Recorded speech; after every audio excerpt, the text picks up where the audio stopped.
Datuk Seri Ismail Sabri Yaakob has been appointed as Deputy Prime Minister with immediate effect under a cabinet reshuffle announced today. In a statement, the Prime Minister's Office or PMO said, Ismail Sabri will continue to oversee the defence portfolio. Meanwhile, Foreign Affairs Minister Datuk Seri Hishammuddin Hussein is now a senior minister and will take over the security cluster, which was previously overseen by Ismail Sabri. The PMO said these appointments are aimed at further enhancing the capacity of the PN government, especially in facing the COVID-19 pandemic, strengthening unity among the parties that form the government, and bolstering the administration with transparent, corruption-free and integrity governance. Ismail Sabri will assist Prime Minister Tan Sri Muhyiddin Yassin in managing the administration of the country and fulfilling the people's needs amid the health and economic crisis.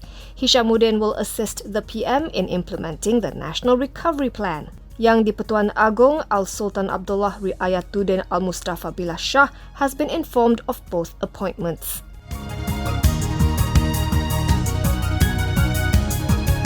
The Ministry of Entrepreneur Development and Cooperatives, or MIDEC, warns that the micro, small and medium enterprise MSME sector, which accounts for close to 40% of Malaysia's GDP, could collapse should the nationwide lockdown continue indefinitely. Based on a survey conducted by the ministry, some 580,000 businesses are at risk of failing by October if they're not allowed to resume operations by then. That's almost half of the entire MSME sector. This would also mean more than 7 million Malaysians may lose their jobs, and assuming each worker has an average of 2 dependents, it would mean some 14 million people will be affected by the situation. MIDEC Minister Datuk Seri Dr. Wan Junaidi Tuanku Jaafar said the situation is dire and there is an urgent need to come up with the right remedial actions to address the issue. He expressed concern that failure of these businesses will create a domino effect, hitting society's heart at the core, leading to a more serious social and economic impact.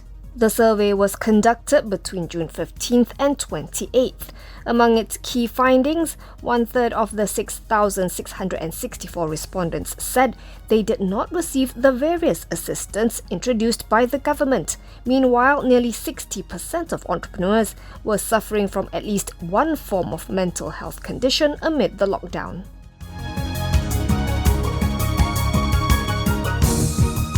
AirAsia Group's digital unit, AirAsia Digital, has acquired GOJEK'S operations in Thailand and plans to launch its super app in early August.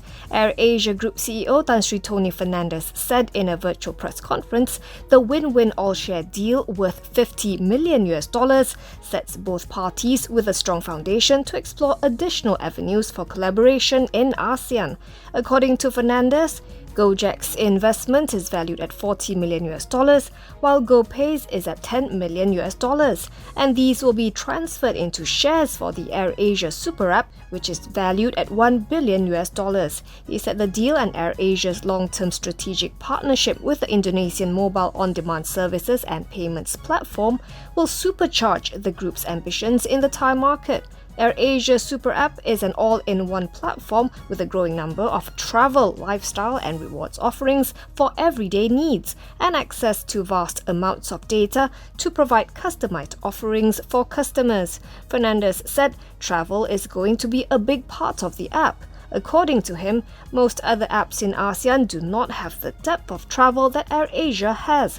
By selling AirAsia and its competitors' tickets, he said AirAsia Super App is well on its way to becoming an Expedia or an Agoda.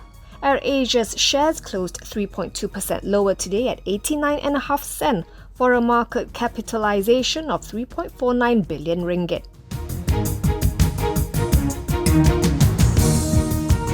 BOUSTEAD Holdings is reportedly weighing options for its listed palm oil subsidiary, including a sale, Bloomberg reports, citing people with knowledge of the matter. It said the conglomerate is working with an advisor on the potential option for BOUSTEAD Plantations, and a plan could be implemented in the coming weeks.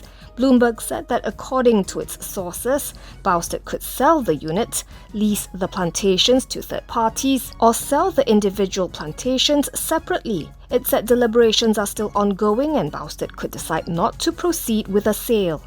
A group spokesperson told the news agency that BOUSTEAD does not have immediate plans to pare down its stake in BOUSTEAD Plantations, which is a core contributor to the group's performance. BOUSTEAD has a 57.4% stake in BOUSTEAD Plantations, while Lembaga Tabung Angkatan Tentera owns 12.1%. BOUSTEAD has been looking to unlock value in the group under its Reinventing BOUSTEAD business strategy. Earlier this week, BOUSTEAD Plantations announced that its CEO Ibrahim Abdul Majid is relinquishing his role effective immediately to accept a bigger role at the parent company. He will lead the plantation technology and innovation initiatives.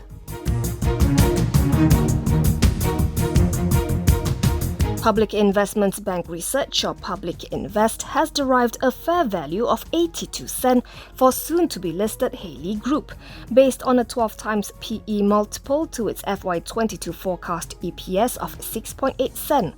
This is a 20.6% premium to Haley's IPO price of 68 cents apiece. In an IPO note today, the research firm said Haley's future prospects appear bright as the group strives to expand into industrial building construction to address opportunities provided by economic developments in Johor. It also plans to continue focusing on its core competency in residential building construction by expanding its business mainly from Johor Bahru and Kulai to other districts in Johor. Public Invest believes the PER of 12 times is justifiable as it represents the industry average PER. Haley is slated to be listed on Bursa's ACE market on July 21st. It is expected to raise approximately 20.4 million ringgit. According to Public Invest, Haley's gearing is expected to decline from 0.15 times to 0.03 times, as 7 million ringgit of the proceeds raised will be used for bank borrowings. While the group is not implementing any dividend policy, it intends to distribute dividends of at least 30% of its profits attributable to the shareholders.